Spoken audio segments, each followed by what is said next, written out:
Sa ulo ng mga nagbabagang balita, mga residenteng apektado ng pagsasara sa runway ng Luacan Airport may suhestyon.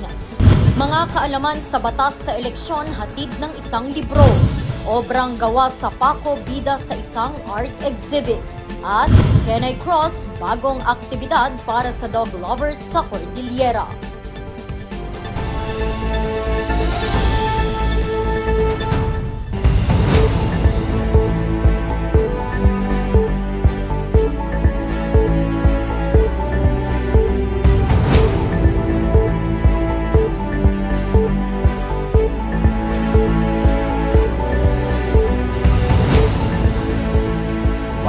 From the studio of RNG Luzon, this is Luzon Headlines. Naimbaga malam Amyanan, Luzon. Narito na ang mga bago at may init na mga balita. May mga suhestyon ang mga residenteng apektado sa pagsasara ng Luacan Runway dahil sa napipinto nitong muling pagbubukas sa commercial flights. Ang detalye sa report ni Charles Limon. Nakagisnan na ng mga residente sa Barangay Luacan proper ang pagtawid sa runway ng Luacan Airport. Mas malapit kasi itong ruta upang makarating sa kabilang dako ng paliparan. Wala namang fixed na time kasi mga pagland ng ng mga planes. So pag walang maglaland, open dapat yan. Sa napipintong pagbubukas ng Luacan Airport, may mga inilatag ang mga residente ng mga suhestyon sa kanilang pag-uusap sa pamahalang lungsod. Humarap sa pagpupulong ang Assistant Executive Secretary on Barangay Affairs ng City Mayor's Office na si Benjamin Makadangdang. So ang parang immediate solution na sinasabi nila is pag nandun yung aeroplano at nakaland na siya, baka pwede nang pumasok ang tao. Or pwedeng lagyan ng parang cordon na pag nandun yung aeroplano, pwede pa makadala ng tao. Or yung shuttle bus na pwedeng ihingin sa kaap na pag nakaklose yung gate, merong mag-transport sa mga tao doon sa waiting area, doon sa access road. Isa sa mga boses ng mga residente dito, si Beauregard. Karamihan kasi sa mga apektadong residente ay mga Ibaloy. Luacan is one of the oldest Ibaloy settlements sa Baguio. No, andun halos lahat ng mga ugat ng mga Ibaloy dito sa Baguio. Nandun lahat ang mga kamag-anak. No? So that community is one of the important seats of the Ibaloy community. Nilinaw naman ng mga residente na hindi sila kontra sa pagbubukas ng paliparan. Ang ginawang diversion road ay temporaryong sagot lamang sa problema ng mga residente sa pagtawid. Pero ayon sa pamahalang lungsod, may mga nakikita na silang mga lupa na planong bilhin para sa pagtatayo ng panibagong kalsada. Itong property na to, titled ng pribadong tao, at pwede lamang gamitin yung power of eminent domain pag i-expropriate mo yung property for public use, like paggawa ng kalsada. The city will going to purchase it kung talagang possible, na that's the only way to solve yung problema doon sa airport runway. Katuwang sa pagbalangkas sa usapan ang sangguniang panglungsod. Hindi lang ako nandito, as a councilor, I was also tasked by the mayor to listen to their concerns. Kasama ko si Kapitan Benji Makadangdang na isang administrative staff ni Mayor to take note and make some suggestions sa CAAP. Ang mga suhestyon ay pag-aaralan ng Barangay Luacan proper, CAAP at ng pamahalang lungsod. Umaasa ang mga residente na diringgin at maaksyonan ang kanilang mga suhestyon bago magsimula ang commercial flights ng paliparan sa ika-16 ng Disyembre. Charles Nicolimon para sa Luzon Headlines. Dumarami pa ang mga manunulat ngayon sa Cordillera dahil sa pandemya. Kaya naman, alok ng isang writers group ang suporta para sa mga rising local writers. May kwento si Sofia Pagaduan. Ipinalagda ni Roger ang bagong bili niyang libro na pinamagatang Harvest Moon sa isa sa mga manunulat nitong si Gawani. Aniya, bilang isang manunulat, mahalaga umanong suportahan niya din ang mga kapwa niya manunulat.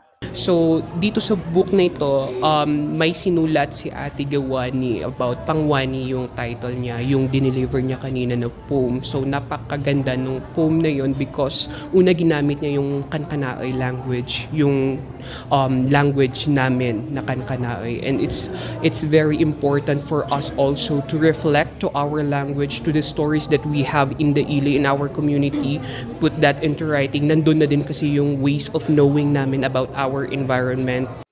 Ang Harvest Moon ay isang antolohiya tungkol sa climate crisis na kinakaharap ng mundo. Sinulat ito ng mga manunulat mula sa 24 na bansa. Isa rito si Gawani mula sa Gada Mountain Province. For one, just to let the stories out, the many different stories, for us to listen more to each other, to our many different experiences, and yun nga, come together and do something about what's happening to our environment now. Isa lamang si Gawani sa mga Cordilleran writers na kinatawan ng bansa sa international writing. Upang makilala pa ang mga local writers ng bansa, nais ng isang grupo ng manunulat mula Cordillera na matulungan ang mga ito. Indigenous knowledge is a very important body of knowledge that can be guides for us to be able to live in harmony with nature and interact positively and live a life that does not really contribute towards what's happening currently, the degradation, etc. Actually, there's been a flourishing of publishing in the wake of the pandemic here in the Cordillera. Just the other day,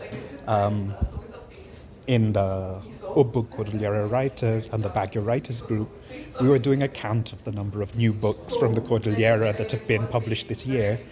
And it's almost 20 already, so that's one of our most productive years in a long time. Malaki raw ang epekto ng pandemya sa pagdami ng mga manunulat at mga locally published books sa rehiyon. Kaya may mga programa ang grupo para sa mga gustong magsulat gaya ng mentorships. That's why it's so important that in as many languages as possible, in as many different genres as possible, in as much diversity as possible, people are putting forward their stories so that when people look at Cordillera writing, Cordillera lit, they can never think, oh, there's only one perspective. They'll think, there's really a vibrant living discourse of people who are talking about many of the different things that are facing the country and facing the world. Definitely encourage all the silent authors to come out and share your stories. We are here and we'd love to listen. Dagdag ding aktibidad para sa mga manunulat ang mga book fairs, panel discussions, book signings at writing community memberships. Hangad ng mga aktibidad na ito na magbigay inspirasyon at makahikayat pa ng mas maraming manunulat sa Cordillera. Sofia Pagaduan para sa Luzon Headlines.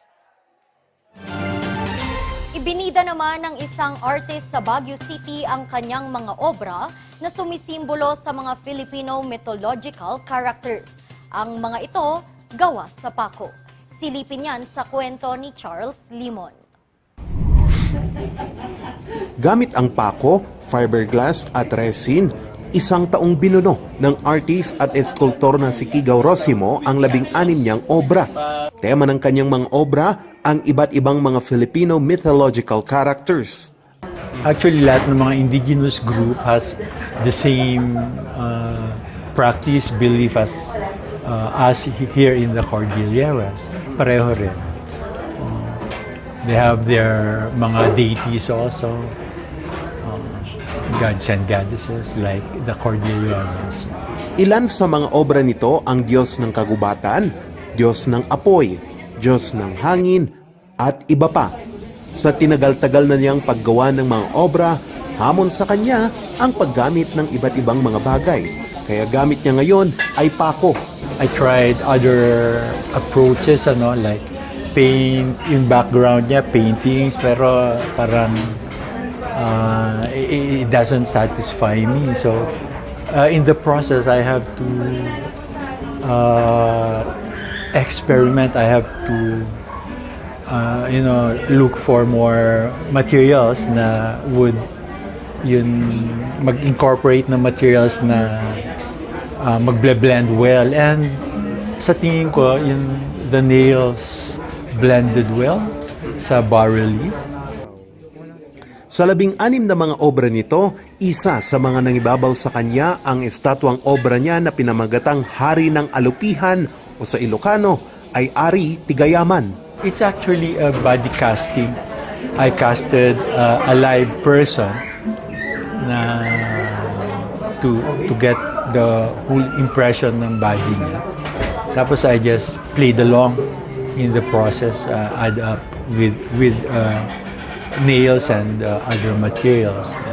Naging posible din ang exhibit sa tulong ng Assistance to Artists for Exhibition ng National Commission for Culture and the Arts. All those beliefs are very ancient, very old, and it would be nice na parang ibalik natin sa mga kahit sa isipan at damdamin ng mga Cordillerans or Pinoy mismo na parang telling them na this is where we came from.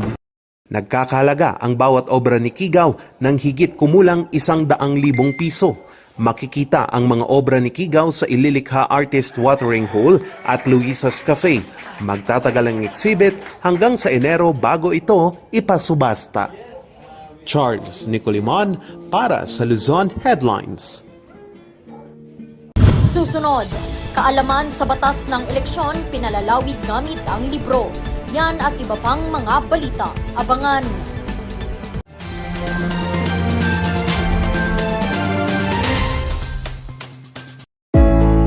Mataba, mabigat, pangpagana ng kain, malayo sa sakit, padami ng gatas ng baboy, baka at kambing, padami ng itlog ng manok, pato at bibe. Lahat ng ito hatid sa inyo ng King's Vita Plus Animal Feed Supplement para sa inyong alagang hayop. Kompleto sa vitamina at minerales, amino acid, calcium, enzymes, D3, omega-3, probiotics at electrolytes. Sa isang kutsara ng King's Vita Plus Animal Feed Supplement araw-araw, sigurado at garantisado ang inyong pag-asenso. King's Vita Plus Animal Feed Supplement. Mataba, mabigat, gana ang kain, malayo sa mga sakit, makinis ang balat. Yan ang hatid ng King's Vita Plus Animal Feed Supplement. Sa isang kutsara araw-araw, garantisado ang iyong pag-asenso. Available sa mga Agrivet stores. King's Vita Plus Animal Feed Supplement.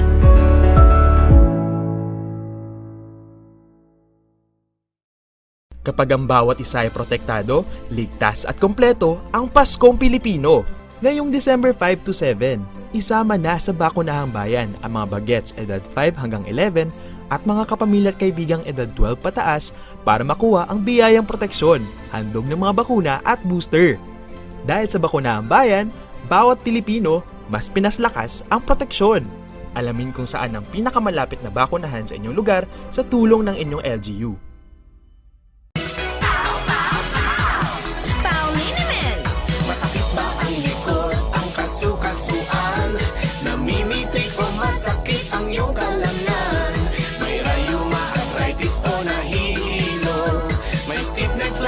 So masakit ang ulo sa Pauliniment yung haway garantisado. Pauliniment, isang pahid ka lang. Dahil walang aw sa PAW! Bulok, maliliit at hindi ba malusog ang inyong mga halaman? Omega Green ang kasagutan. Ihalo lang ang 2 kutsara nito sa isang maliit na container at kaunting tubig. Pagkatapos ay ihalo sa knapsack sprayer at pwede na itong ispray sa mga pananim. Meron itong nitrogen, phosphorus, magnesium, copper at zinc na tumutulong sa pagpapaganda at pagpapabilis ng tubo, pagpapanatili ng nutrisyon, mas malagong mga dahon at panlaban sa mga sakit ng mga halaman. Hindi rin ito nakasasama sa kapaligiran. Pwede rin ito sa kahit anong klase ng halaman, mapa-highland crops o lowland crops. Omega Green by Encam Agri-Marketing, the ultimate friend of farmers.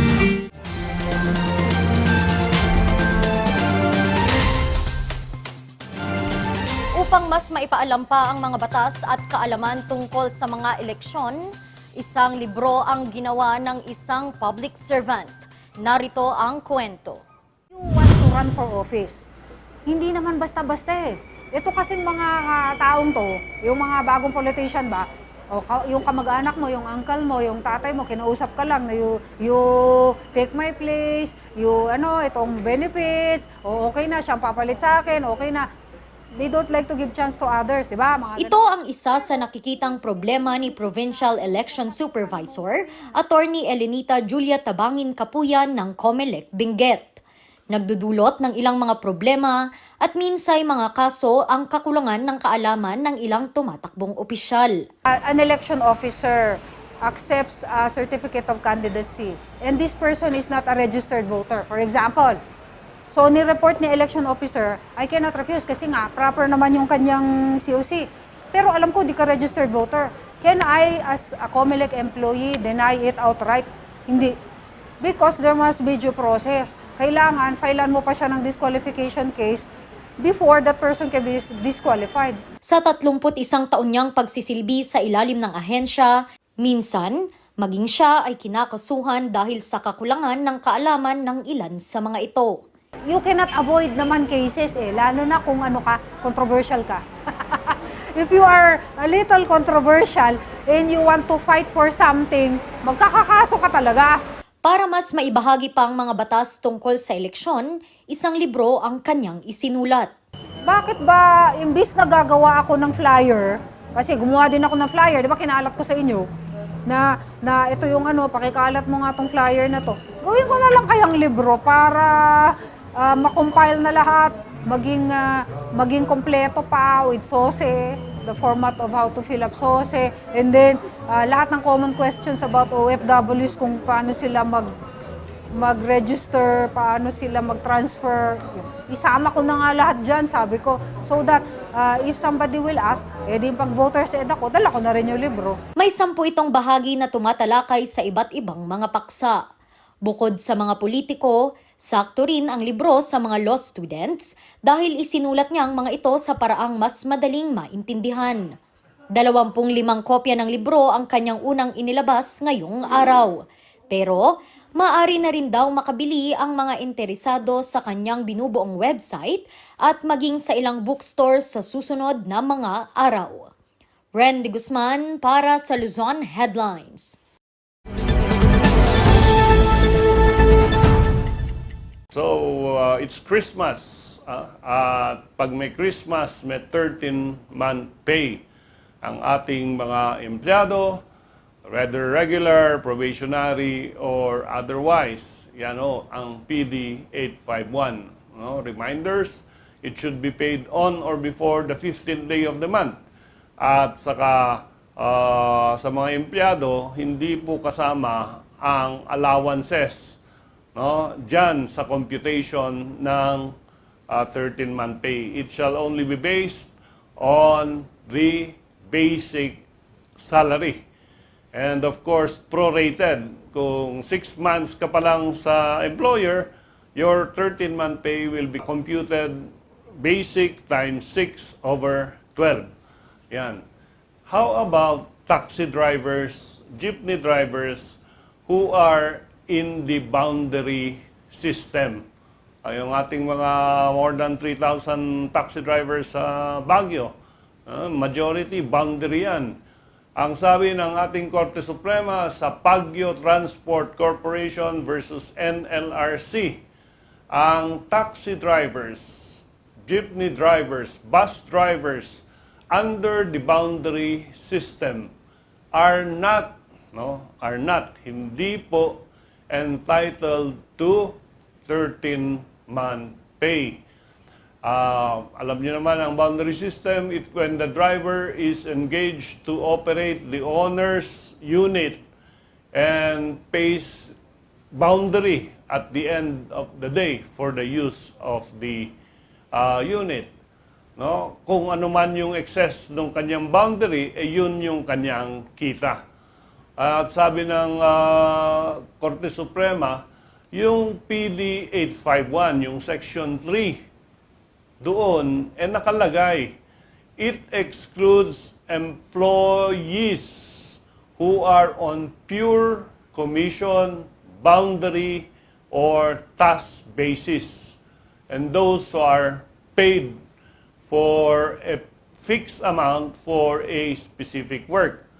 Yung karpentero mo na nag-finish sa bahay mo na 600 a day, kahit na 1 year pa siya nag-serve sa iyong bahay construction, hindi siya entitled to 13-month pay because fixed salary, fixed period. No? Yung ahente, real estate broker, no, ng condominium units, hindi rin siya empleyado. And here, the Supreme Court said, taxi drivers, jeepney drivers, bus drivers na nasa boundary system, hindi po entitled to 13-month pay. Susunod, Kenai Cross bagong aktibidad para sa mga dog owners sa Cordillera. Kung ano ito, abangan sa pagbabalik ng Luzon Headlines.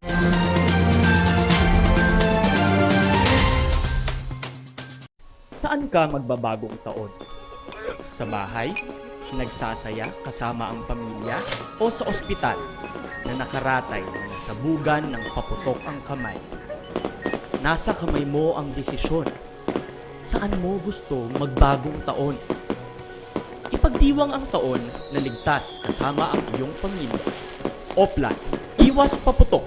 Ligtas Christmas para sa Healthy Pilipinas. Isang paalala mula sa Department of Health. Sa milk tea ng batang 90s, taratati lang i-try. Ang batang 90s milk tea, di ka magsisisi, promise. Sa milk tea ng batang 90s. Hussar Music offers a complete line of musical instruments.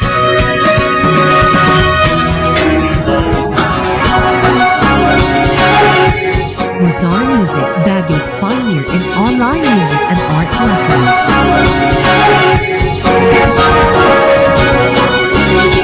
Hussar Music, bringing music closer to your hearts.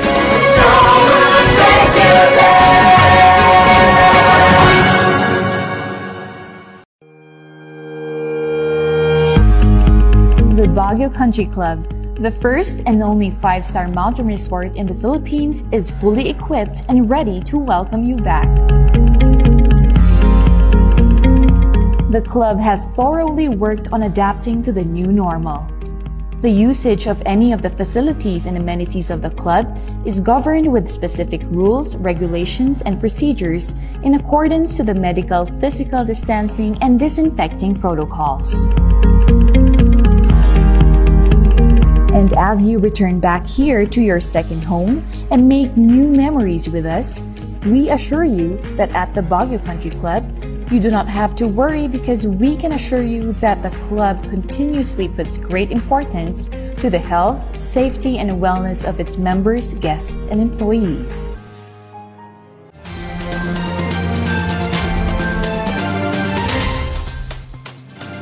Hilig nyo ba ang mag-adventure kasama ang inyong mga fur babies? Alok ngayon sa Itogon Benguet ang running activity at pati na ang hiking na tinatawag na Kenai Cross. May kwento si Sofia Pagaduan. Mula Cavite, dumayo ang running enthusiast na si Liberty sa Itogon Benguet. Kasama niya ang kanyang dachshund na si Milo. Ngayong araw kasi, sasali sila sa Canicross na halos 3 taon din nilang inantay. Kasi as compared to running, for me medyo, I don't wanna like debunk them, pero medyo parang hindi ako, medyo loner din kasi ako, so hindi ako yung parang I go in the group. So since I'm really into my dogs, I have 6 dogs at home, and Milo, I bring him talaga in my hikes, mga minor hikes, so nakapag 6 mountains na si Milo. So medyo nakita ko din yung strength niya into running. So when I heard about Canicross, sabi ko, I think this is, since it's the first time in the Philippines that we had this kind of race, so I think it's a perfect opportunity for him to really, try it out and then run. Kumpara sa regular na mga team sports, ang Canicross, imbes na tao ang kasama, alagang mga aso ang iyong kakampi.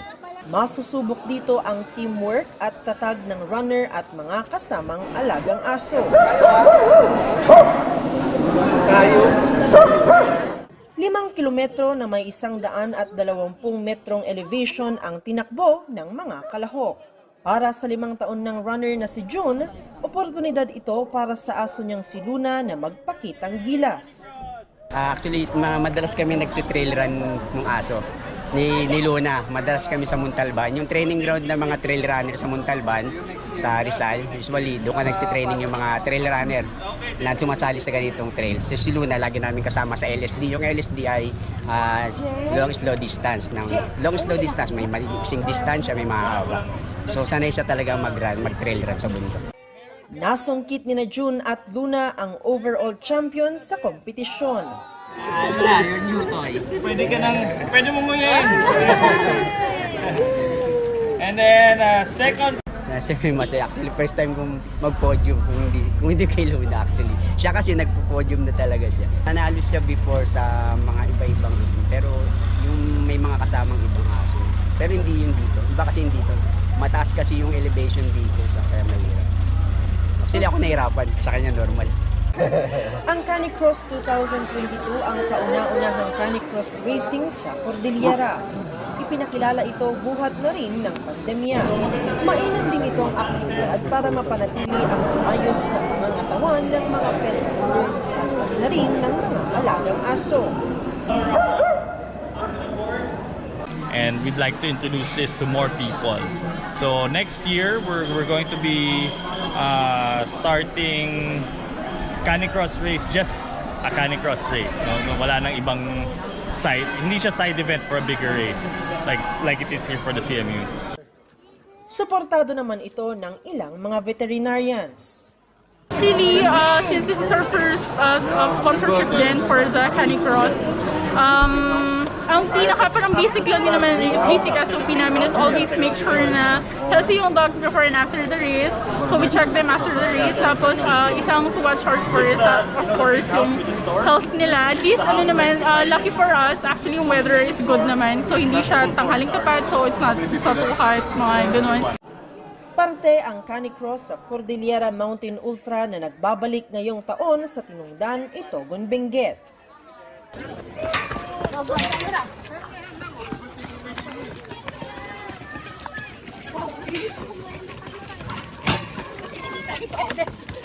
Suportado naman ng Barangay Tinungdan ng Itogon, Benguet ang aktibidad na ito. What would make it a sustainable race? But we're actually okay with I call it steady state development. Meaning, you don't need to grow, but you have enough. Just enough so that the race is sustained, the community is sustained. I can pay my staff, I can pay, parang hindi kailangan sobrang laki. Just enough for everybody.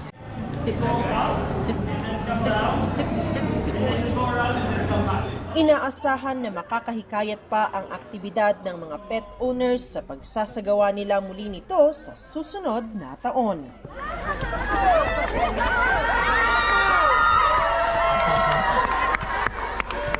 Sofia Pagaduan para sa Luzon Headlines.